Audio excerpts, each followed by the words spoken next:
Welcome back, fellow sleuths. I'm Chris, and we meet again for another Sunny deep dive, this time episode 8.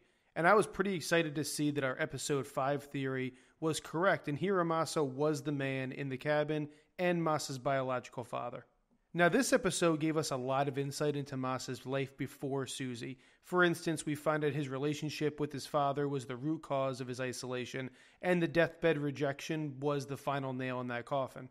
Now, by that point, Masa had already closed himself off from everybody, so Noriko, his mother, desperate as she was, calls in her last resort, Hiromasa. Now, this is Masa's biological father, and during their one-sided conversation, he tells him about the video game glitch that he didn't fix, which obviously piques Masa's interest. Now, I think this scene shows us where Masa had gotten the inspiration for the Dark Manual, giving him the ability to play outside the rules, but still delivering on his robotics job responsibilities, just like Hiromasa did by not patching the glitch in the game that he was supposed to do. With all that said, we see some of the symbolism of the crow character in the game and the beetle in the show's intro. We see Masa stepping on the beetle, probably to close that uncomfortable chapter of his life, and then that turns into a spiral graphic, which is very similar to the feedback loop that Sunny sees when she gets kind of tipsy. Now that turns into Masa's fingerprint, symbolic of the mark that he left on Sunny's personality while programming her, and then a crow flies from her hand as the arm turns red, which interestingly enough is the lighting color both times she hurts somebody, which is only possible because of the backdoor code that Masa created. But now, I want to jump into the intense but kind of confusing last scene because there's definitely a few questions to be answered. First, I'm working under the assumption that Sunny's back to her normal self at the end of episode 7 when she wakes up looking at the feedback loop. And if that's the case, that means when the Yakuza enforcer comes to the door and Sunny smiles, she's playing along so she could be led to Suzie. Now, the next time we see Sunny, she comes behind Zen and looks angry, which initially seems directed at Suzie, but she ends up deleting Hime's right-hand man and then checks on Suzie's well-being. Now, after this point, I think what we're seeing is happening in Sunny's mind.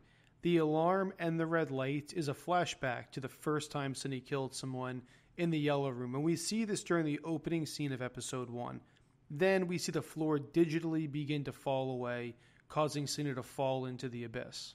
And a few things could be happening here. A, whatever the Yakuza did to her corrupted her code. B, maybe Suzie out of fear told Sunny to sleep and Sunny's having a falling dream. Or C, it's not in Sunny's head, but in Suzie's head, and we will get to that theory at the end. But this last scene begs the question, where is Masa? It seems clear by this point Masa is alive. However, I don't think he was a man in the shower, for all the reasons mentioned in our episode 5 deep dive, but also because Hiromasa talks like he hasn't seen or heard from Masa since the night he dropped off Sunny.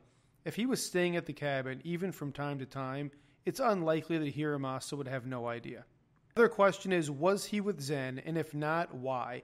Now, I know he could be tied up in a back room and they just brought out Zen, but if they had Masa and Sunny, why do they need Suzie at all? So this leads me to theorize that maybe the last part of the episode, from around when Suzie loses the trackers, was in her mind. Now hear me out for a second. We are working under the assumption that Masa is with Zen. So if the Yakuza were able to find or abduct Zen, then why not just wait for Masa to be around?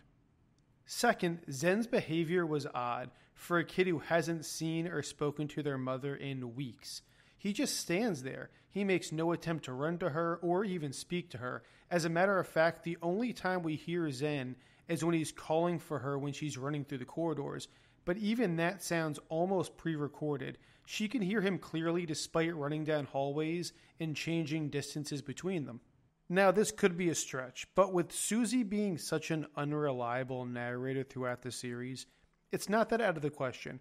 Granted, the moment that it stopped being real may be different, but we have seen Suzie interject her own dialogue into memories before and possibly generate a memory of Masa at the school, since it seems unlikely that he chased down a parent or teacher in front of everyone and shot them in a classroom without anyone mentioning it again. Now granted, maybe that really did happen and it's not just a false memory and he didn't actually shoot him, he just roughed him up and that's why nobody said anything. And I do have a Masa theory in our episode 4 deep dive that he's part of the Yakuza, and because he knew they were going to attack that plane, and that's why he scheduled the tickets for him and Zen so he could fake their deaths. Because without that critical piece of information, why would he have booked the tickets on that flight? So with all that said, there's clearly a couple different schools of thought on what could be happening. And as usual, we want to hear your thoughts and your theories. And if you have a question that we didn't cover in the show, drop it in the comments so we can discuss.